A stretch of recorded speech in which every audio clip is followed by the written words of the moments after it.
Holland, my favorite food would have to be homemade yeast rolls that my grandma made. I can smell her kitchen and see the beauty of her rolls baked in a circular iron skillet. So, Holland, what is your favorite food? My favorite food would be Indian food, which I had at lunch today. But when I was 11, we lived in England for 3 months. And we lived with about 20 people, one of whom was an Indian lady, and she would make food every Friday night. But I would ask my mother for money, and I would go down to Kentucky Fried Chicken and buy that because I couldn't stand Indian food at the time. And now you're regretting that decision. That's right. That's right. Yeah. Well, some of my most prized possessions are the recipe cards and cookbooks that my relatives have shared with me over the years.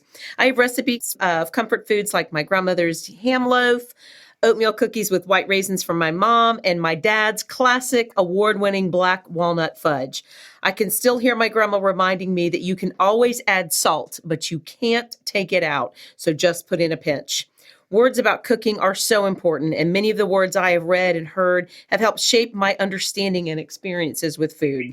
Cooking is ancient, and every culture has its own twist on how food's prepared. I mean, gathering together and what people called breaking bread has its roots in civilization dating back to biblical times.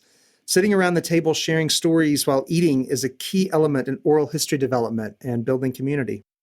But the rise of prepared food has led to a downward spiral of actual cooking. The word foodie arrived on the scene back in 1980, and the millennial generation is being labeled as the foodie generation. They love watching shows about food and being entertained, but surveys are showing that many don't actually prepare their own food.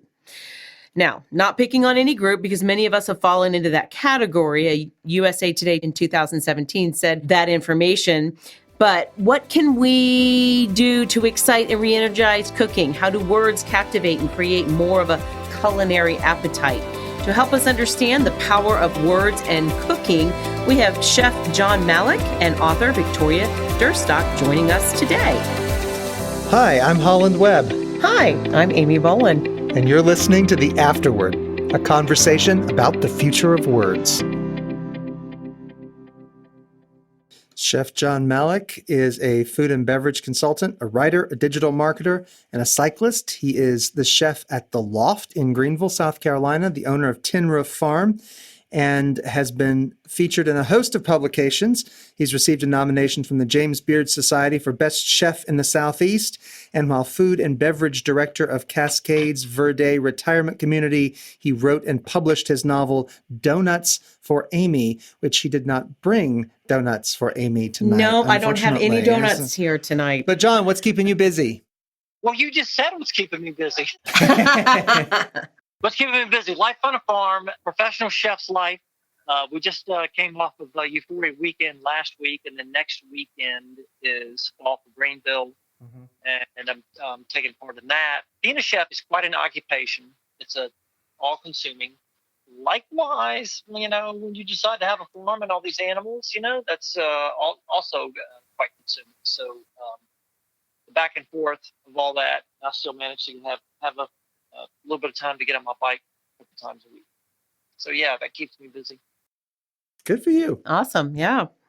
And we are also excited to have author Victoria Duerstock joining us. She's a teacher and speaker. She desires to inspire hope and ignite God's purpose and His glory through stories. Victoria has 2 new projects, Heart and Home, Design Basics for Your Soul and Your Living Space, and Heart and Home for Christmas, celebrating joy in our living space. And these short devotionals present scripture, personal application, prayer, and design, along with seasonal tips, in each with a full color volume. And we're going to link Victoria's work on our show notes and our website. So Victoria, tell us a little bit about what you're working on right now.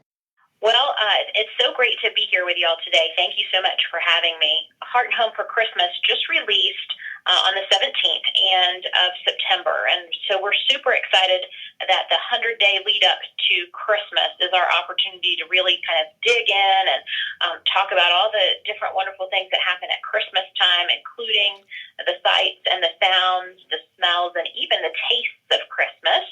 So working on, putting together for my readers some of those really great menus for inviting friends and family over, and really kind of discussing the open home and how we can really leverage our homes in a way where we can have greater outreach.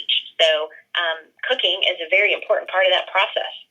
Absolutely. Well, let's jump into the conversation here. What was your favorite childhood food and what memory does it evoke, Jon? Easily my mom's fried chicken. Yeah, I grew up in South Louisiana, and Mom was a Texan, basically grew up in Durango. And so growing up in South Louisiana, everybody else's mom cooked a hybridization of either Creole or Cajun. My mom cooked all this wonderful Mexican, Central Mexican cuisine. And but one of the things she occasionally divested from was chicken, right? Fried chicken. Fried into cast iron skillet, pour out the excess oil, make a milk gravy from the drippings left in the pan, and serve it with mashed potatoes. That was so wonderful. It wasn't anything that she made often, but it was so wonderful. And cooking like that, when you cook, I believe your food should tell a story. And that always, just the idea of fried chicken, whenever I bite into it, I always think back to my mother's fried chicken and how special it was, because it's all about time and place. And so, yeah, my mom's fried chicken. Wow. Okay, see, I'm already We're both salivating over here. No. This wasn't a good time to No, it wasn't. record this right before dinner. What do you think, Victoria? What's your food story? Well, my favorite memories really do kind of revolve back from my time in Australia. My mom is Australian, and we actually lived there for several years when I was a little girl.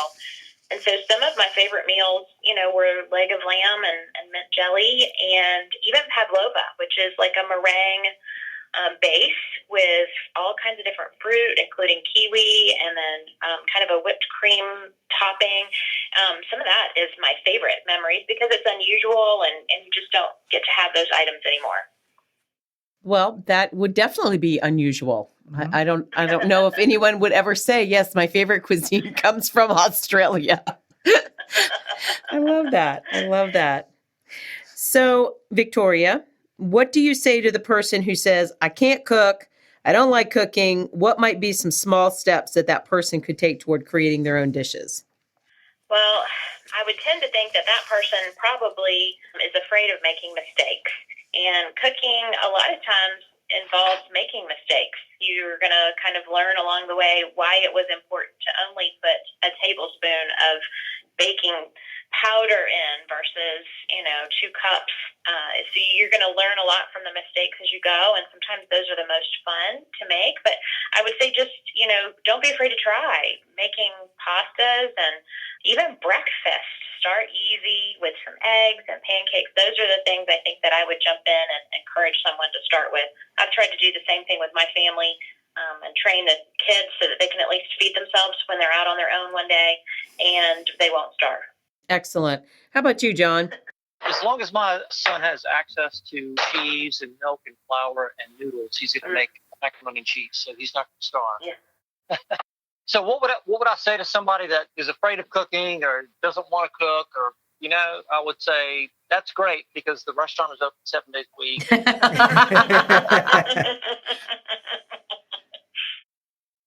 It is a sad fact of our present day that no matter how popular shows are, it's seen as a chore. My mom never saw it as a chore.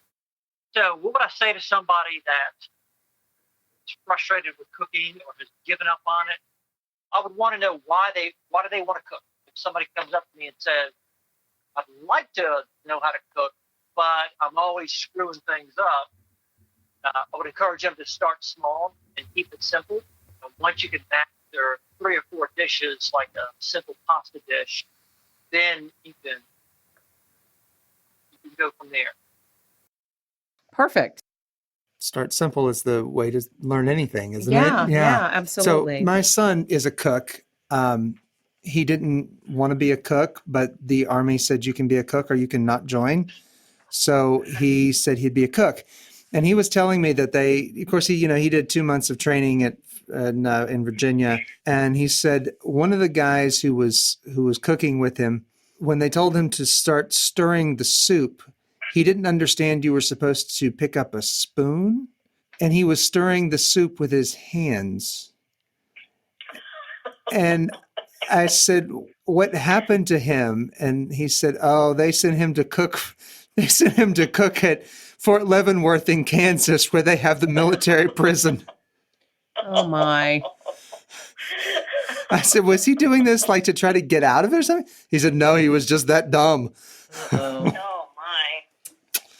All right, let's think about cookbooks and recipes over time. How have words in cookbooks and recipes changed over the years? What do you think, Victoria? I mean, that's an interesting question to kind of ponder. I guess my mind went really right away to the fact that I do have some of my very favorite cookbooks. One that actually had to be replaced recently because it's had so much spilled on it through the years that the pages kind of got gummed together, and I needed a new one. And so, after 20 years, that Southern Living cookbook had to get replaced again. But through the years, I have found that, the move to digital has changed everything. We have it all the recipes that we might want are kind of at our fingertips. And then they've moved even further on in the last few years to the popularity on Pinterest. So digital applications have really changed just the way to connect with those recipes, and then just be able to kind of broaden horizons because you can get really any kind of recipe you want. That's an interesting point. I hadn't really necessarily considered that the applications in Pinterest and things like that, but that's absolutely true. Yeah. Good point. Well, I thought that was probably not the direction y'all were going, but that's where my brain kept going, so I figured I'd throw it up. It's all good. No, that's excellent. That is good. I think that comes back to the sort of a move toward imagery, doesn't it? And how we're communicating through imagery, at least as much as we are through words. And we talked about this on previous podcasts, how children typically give credibility to the image. And then if the words don't match the image, it's the words that are wrong. And then after they learn to read, they give more credibility to the words, and it's the image that's wrong. But then we were talking with some specialists in dementia who say once people reach a certain age, if they get dementia, that often for those folks, it becomes the same thing, that they give credibility to the picture rather than to the words. And more with Pinterest and things like that, people are looking at the picture. That's what I want to make, right? That's the dish I want to make. That's the story I want to be in, is the story I see in those people and that product and that picture. Right. What about you, Jon?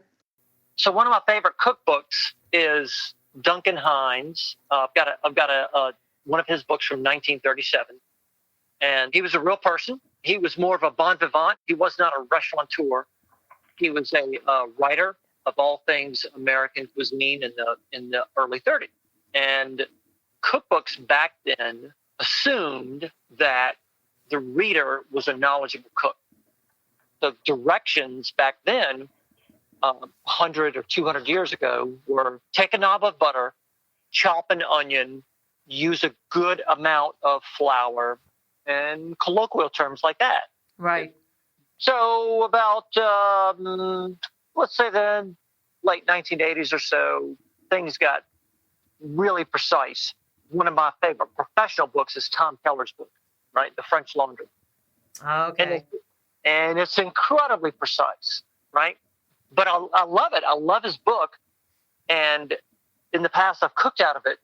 But recently, and so that book has been around for, it's probably been 15 years. And so recently, my wife bought me Fergus Henderson's book. Fergus has a restaurant in London called St. John's. And he's got a white tablecloth restaurant in London. And he has resurrected traditional British cooking in a white tablecloth fashion. And his cookbook, his recipe, read like a Made a Hatter from 200 years ago. Right? It's all, take a knob of butter. And in his introduction, he says, you need to cook with a confident hand. Otherwise, your ingredients will know and they will misbehave. Right? Oh, I love that. Right. I know. I love it.